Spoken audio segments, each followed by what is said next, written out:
মাথা ঠিক আছে তো?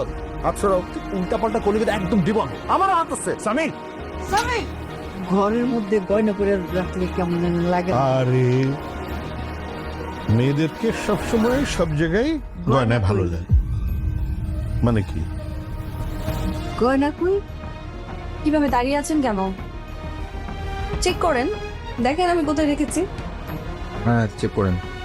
হ্যালো আসসালামু আলাইকুম বন্ধুরা, এটা আমাদেরই গল্প নাটকের 27তম এপিসোডটা কিন্তু অলরেডি আপলোড করা হয়ে গেছে এবং 28 নাম্বার এপিসোড কবে আসবে এবং কিভাবে আপনারা সবার আগে দেখবেন সবকিছুর বিস্তারিত ইনফরমেশন জানিয়ে দেওয়া হবে আজকের এই ভিডিওটাতে। তো বন্ধুরা, আজকের এই ভিডিওটা 1 মিনিটের জন্য কেউ স্কিপ করবেন না। বন্ধুরা, আজকের এই ভিডিওটা অনেক বেশি স্পেশাল হতে যাচ্ছে, কেননা আপনারা দেখেছেন এটা আমাদেরই গল্প নাটকের 27তম এপিসোডে আপনারা দেখেছেন লাস্টের দিকে স্বামীর আম্মার কাছ থেকে কিন্তু গয়না চুরি হয়েছে, যার দোষারোপটা পড়বে মেহেরিনের উপর এবং মেহেরিনের উপর তার যে শাশুড়ির যে একটা বিশ্বাস বা আত্মবিশ্বাস তৈরি হয়েছিল সেটা কি ভেঙে যাবে নাকি, এবং অনেক ধামাকা চমক নিয়ে থাকছে এটা আমাদেরই গল্প নাটকের 28তম এপিসোড। বন্ধুরা এটা আমাদেরই গল্প নাটকটির 28তম এপিসোডে আপনারা যদি সবার আগে দেখতেছেন তাহলে কিন্তু আপনাদের একটা কাজ করা লাগবে, আমাদের ইউটিউব চ্যানেলটি যারা এখনো সাবস্ক্রাইব করেননি অবশ্যই আমাদের ইউটিউব চ্যানেলটি সাবস্ক্রাইব করে দিবেন এবং কে কোন জেলা থেকে ভিডিওটি দেখছেন অবশ্যই আমাদের কমেন্ট করে জানাবেন। এবং বন্ধুরা, এটা আমাদেরই গল্প নাটকের 27তম এপিসোড 1 থেকে 27তম